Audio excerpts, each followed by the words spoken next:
Ignacio Lavacchi. Ignacio Lavacchi, él ha estado escribiendo, recientemente publicó un artículo en La Nación de Argentina titulado "Sin lugar para la confusión, podemos calificar a Venezuela de dictadura sin sonrojarnos". Y el señor Lavacchi se plantea la misma pregunta que estamos tratando hace rato de descubrir, de encontrarle una respuesta desde lo académico, desde lo inteligente, a la pregunta de ¿cómo terminan entonces las dictaduras? Señor Lavacchi, es un placer tenerlo acá en los micrófonos de RCN, en los micrófonos de la FM. Muy buenos días. Hola, buen día. Muchas gracias por la invitación. Gracias por darnos algunos minutos. Estaba leyendo uno de sus artículos de La Nación, impecablemente escrito, en el cual usted hacía análisis sobre cómo han terminado estas olas de dictadores en América Latina. Cita 4. Las primeras que fueron acabadas, terminadas, eliminadas a través de golpes de Estado, hombres vestidos de verde, militares que toman las armas y sacan a los déspotas. Pero el secuestro democrático de los últimos años ha hecho que la salida de estos delincuentes sea cada vez más compleja. ¿Cómo se acaban, señor Lavacchi, las dictaduras? Bueno, se pueden acabar de distintas maneras, ¿no? No todas las dictaduras son iguales. En algunos casos hay regímenes autoritarios, aquellos donde las Fuerzas Armadas tienen básicamente el control y la presidencia, donde hay un grupo de los militares que tal vez consideran que hacer política no es lo propio de los militares y que es mejor retornar a los cuarteles y hacerlo en un plazo razonable antes de que los costos de quedarse demasiado tiempo sean muy altos, ¿no? Y algo así fue lo que pasó, por ejemplo, en Brasil en la década del 80, ¿no? Donde hubo una dictadura militar de 21 años, que también celebra elecciones, dicho sea de paso. En otros casos, el proceso viene mucho más digitado desde arriba, como fue en el caso de Chile, ¿no? Donde Augusto Pinochet había establecido en la Constitución del año 80 que iba a haber un plebiscito, no sé, se votaría si se quedaba 8 años más o no, y se celebraran elecciones, y perdió ese plebiscito, y bueno, fue forzado a aceptar el resultado, ¿no?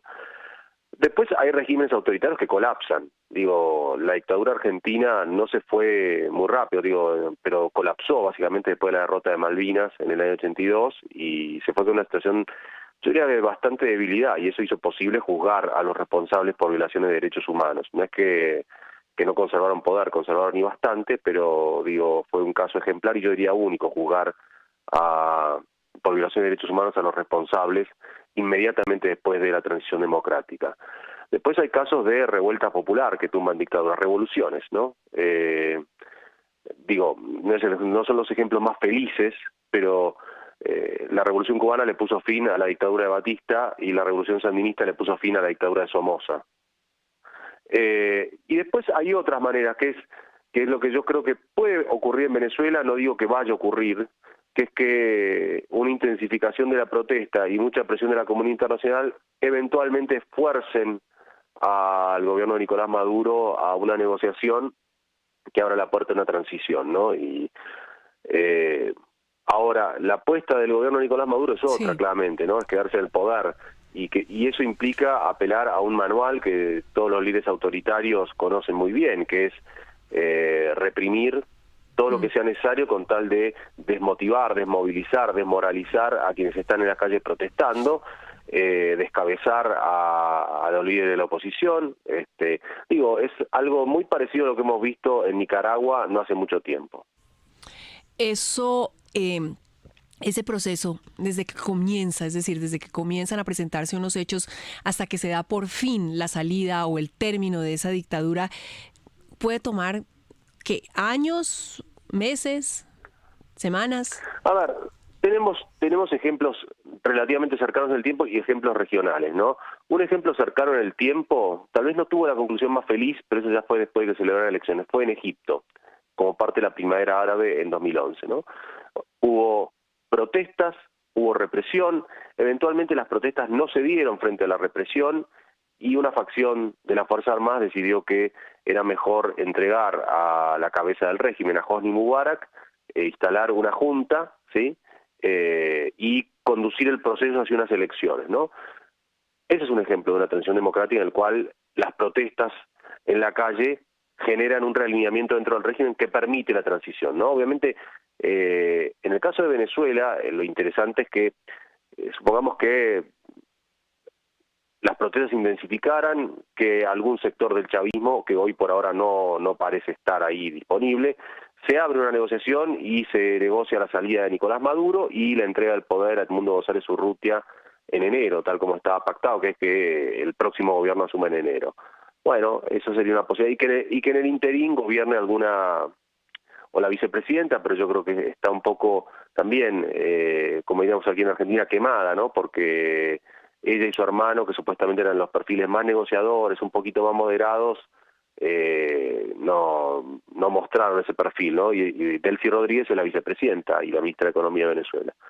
Yo digo, es una posibilidad. Un ejemplo propio de Venezuela es la caída del dictador Marcos Pérez Jiménez en la década del 50, también elegido mediante una elección amañada en 1957, fin de 1957, tumbado en febrero, de 1958, mediante una oleada de manifestaciones populares, y eso lleva a la instalación de un gobierno provisional que es el que celebra elecciones.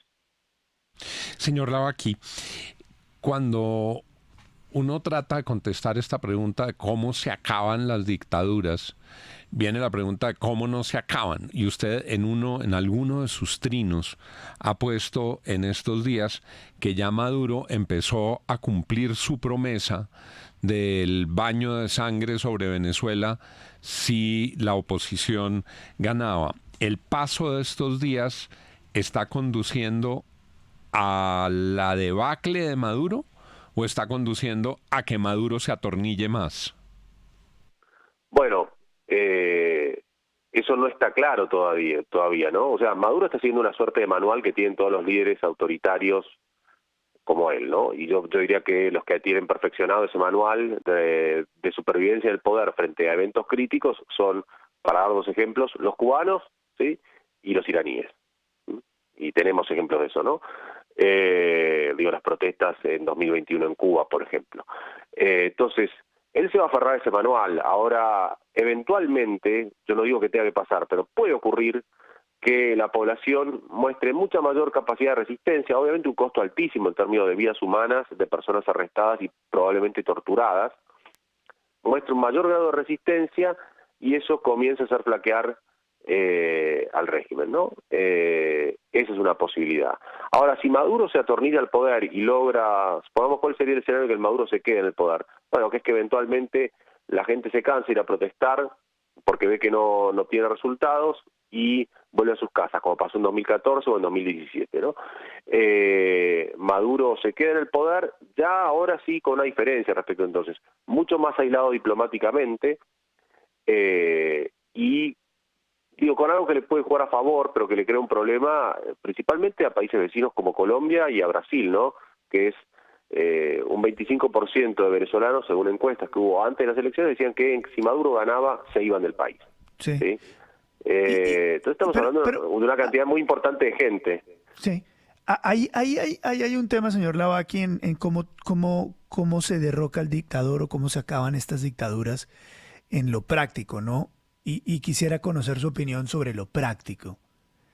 ¿En qué momento, si es que usted cree que eso puede pasar, los que pareciera van a tomar la determinación de que la gente se manifieste y cumpla y haga sentir lo que siente, los militares dicen, ok, está bien, sí, la gente tiene razón, es el 70-30, sí, la gente está protestando. Es decir, ¿en qué momento ve usted que los militares finalmente dicen, adelante, gente, hagan lo que quieran hacer porque este tipo es indefendible?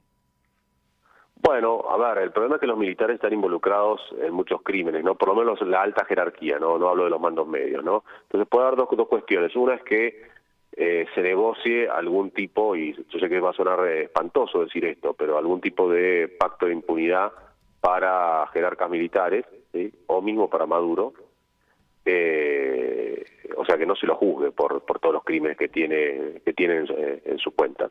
Sí. Y es durísimo, pero ese es el precio a pagar por una transición democrática, ¿no?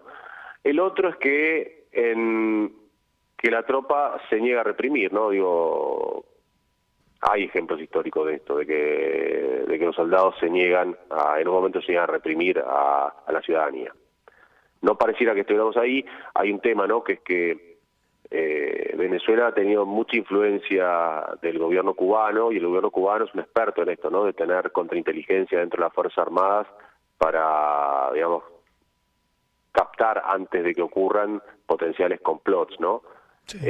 Y por algo existe una institución que se llama la DGCIM, ¿no?, la Dirección General de Contrainteligencia Militar. Sí. Entonces, yo diría que ahí es, o que a la alta jerarquía militar se le ofrece un acuerdo, no públicamente, ¿no?, porque sería escandaloso, y va a ser obviamente algo que va a molestar a buena parte de la opinión pública, es lógico, pero tal vez es el precio a pagar, u otra es que empecemos a ver algún grado de indisciplina.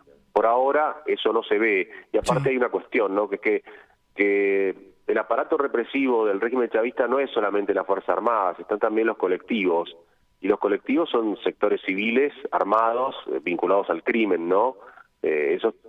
Con eso no hay negociación posible, digo, tienen mucho para perder. Sí, Por ende sí. tienen mucho para resistir, muchos motivos para resistir. Usted, con todo lo que ha visto y lo que ha leído y dentro de su experticia, ¿cómo ve el final de esta historia?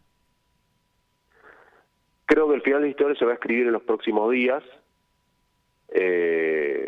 y que va a depender mucho de la capacidad que tenga la población venezolana. ¿Se comprometería con un tolerar. final? No, me cuesta hoy, porque a ver, lo que si fuera por la probabilidad científica, es como que se mezcla la expresión de deseo. A mí no me gustan las dictaduras, creo que queda claro, y el análisis político. Yo diría, para poner un punto intermedio, como decía un pensador italiano, el pesimismo de la razón y el optimismo de la voluntad. Pues ojalá se cumplan las dos, ¿no? Se cumplan las dos en este caso de Venezuela. Señor Lavaki, es un placer tener los micrófonos de la FM, lo leemos y admiramos su trabajo. Es usted muy amable, muy gentil. No, por favor, muchas gracias por llamarme. Gracias. 9:31, vamos a los titulares.